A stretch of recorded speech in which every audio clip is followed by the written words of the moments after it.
ade bi aba kotobe kumuma ene ne yohin on say me ntimi nya campaign ma ban ma meye emegu madwuma me nye mame ma o akwaba emfa umbra Ghana insem TVGH so wo frɛ me adwoa searching ebusiafo abranti on that screen is mi gidi pass onim no wo frɛ no Listowell na Listowell etres ono no ntumi nya kwase adwuma na obi mbedi o ne ha ne se ende ne nyama kra aka habo cause duty omo edge no nye duty ketwa no no onfa ne simbo adwena kwase bi mbefa ende nya adwuma na de enti Listowell kasa no Listowell kasa no so otiase Listowell tumi didi na nado danko akufu ado atem na nado so do wa bro na ende udi atema na wa bechewo sofu bi a ayo kasa ditia NDC party na sofu no ka say ba wo miani nimdi we so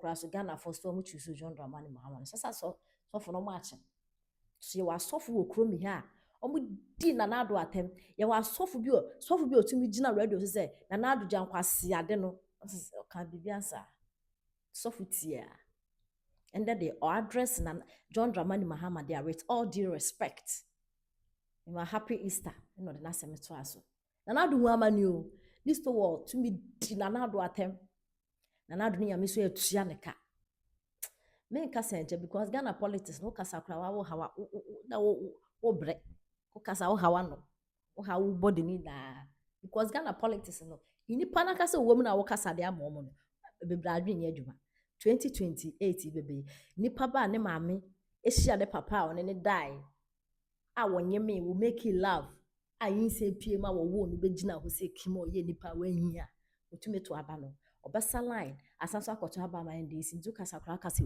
egu enframe yenti Listowell ne masem a o chese NDC for edini hwamo and we know me dey two bedroom because ma akwa kodu ba bi a demorage achimeni oma wow e wo port oh yes me Listowell demorage achimeni oma because sika ye dia beto me nioma so say me fanko yi nioma me ni say sika ni bi na me nioma me clear no me ntwia say sika ni bi da because enkofo bi akoye kanana e de ade bi akoto ato force desk so aye friend AI hwe sankofo minimum nyina AI no ne den owo say the AI na yi nioma the AI na calculate nioma wo koto frama no ne ba no ene ye dey calculate me yama say me moso we me tete ho keke because se base wo se bia me ye bia me ya meye me nya campaign ma ban me gu madwuma me nya da I now won't even confirm company no more registered or Cyprus. You record me saying, how can you have a standalone entity or the Juma or Ghana Ports and Harbor? And then only AI, Fatu AI, so say AI, where does Ohineba Buama stay? Fatu Sisi and every say AI be my answer. What to be my answer?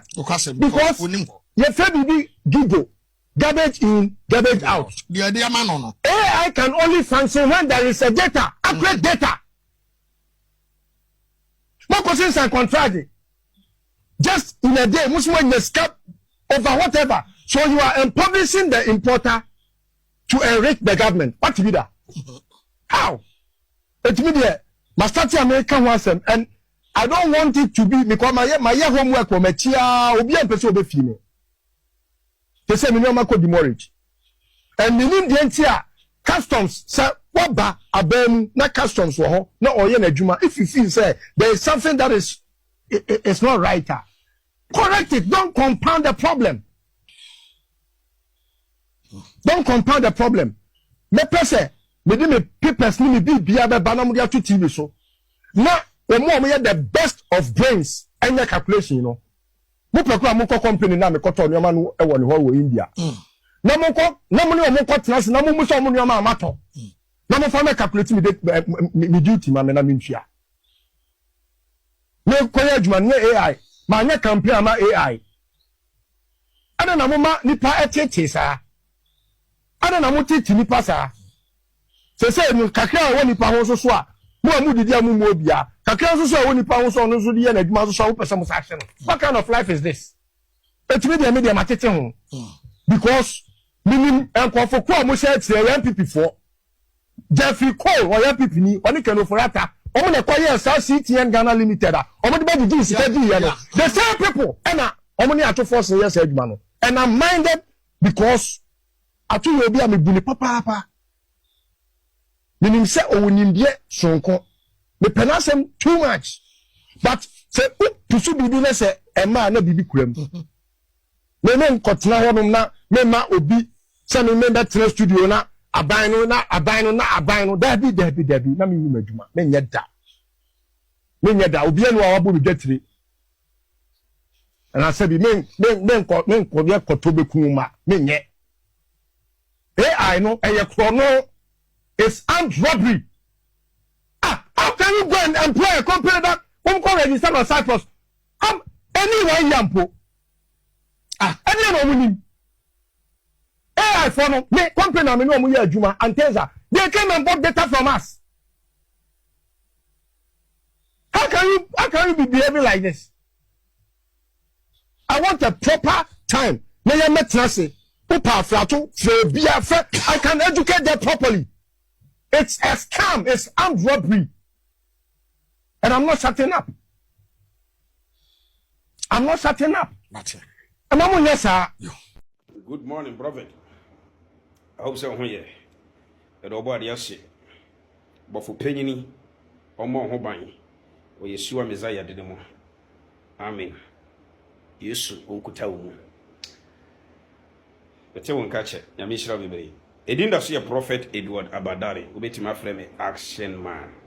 Bet my friend action man. Yamishra Bibi. Hey, I saw for you now a kufuado time.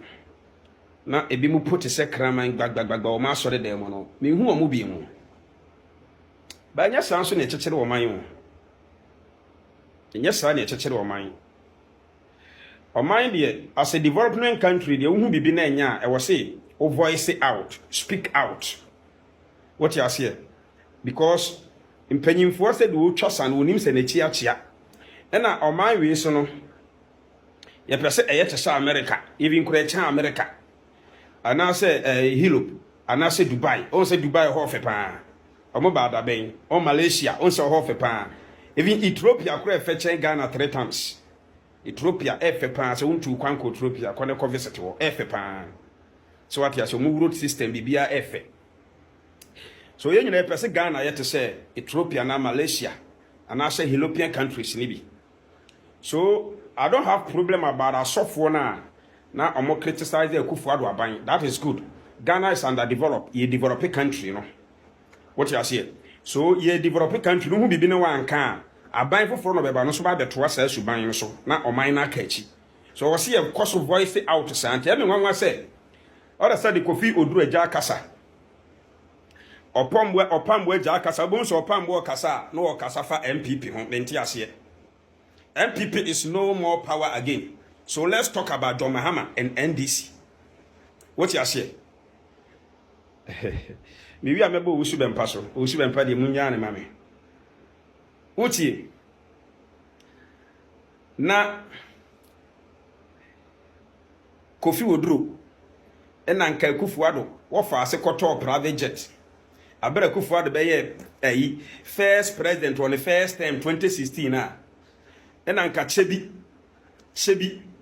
Ekufuado kurum nipa ene mwa enum nsuo baako nsuo nipa ko toilet gum nipa enum na nka ninua na ne wo fa se bia koto private jet kasa bere kofi oduru abegina TV so kasa yedede an ko hu ntintini mi hu sakola ntintini pie mu da kofi oduru ani bere no wo ka Kufuado nsem a ena bon se ni sakola no ntintini ayeden apie mu prophet kofi oduru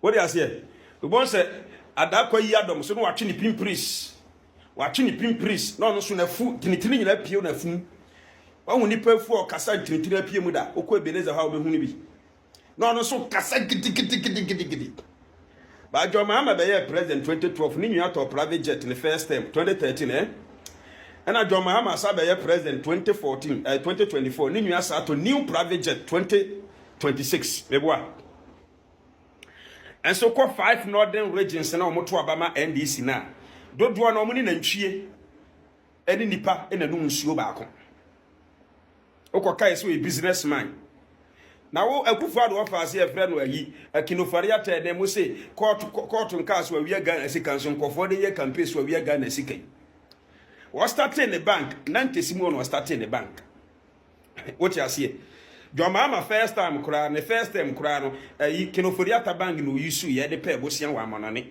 e de bu o man ni se woni ma me ka kire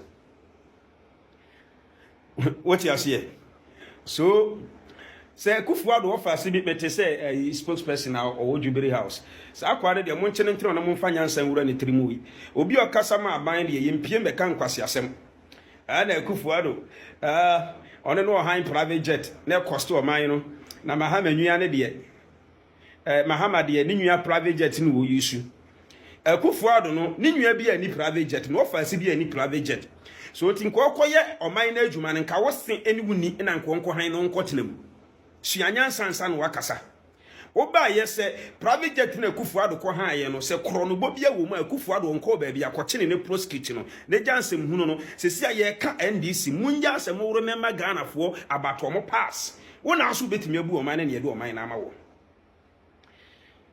private jet na ke kokum Akufo-Addo Mahama kro etrete no what you see okuja to be abra kwakotena TV so say ya private jet no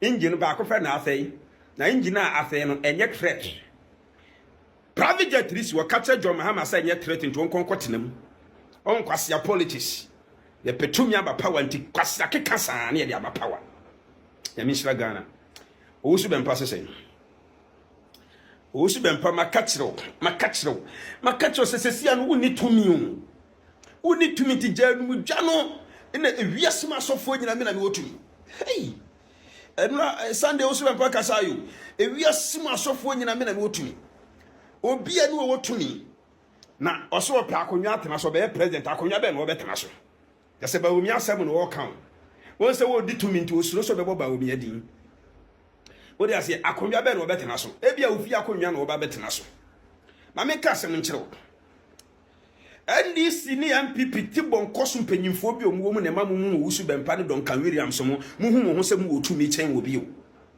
what you say because asofo ni bi be dirty work no omu ba power ne yakose samoma kogu Jubilee House se mu kobon paye ene ma omu ho se mu otumi chen wo bi na nka wo wusu bempa what right do you have say wo otumi chen asofo mu obi ase nyina how dare you wo tumi na agrada no nya problem kakra bi wo twi tu asedi ade no twekọ se tu asedi na twekọ wo tu na me agrada nya me kasetia na agrada ne nya problem a ye ntwitu o ya nya hwiu ye tedem ne asoma bofo ba kwa me na discipline no ade be che obehu se tumi wo wiase ene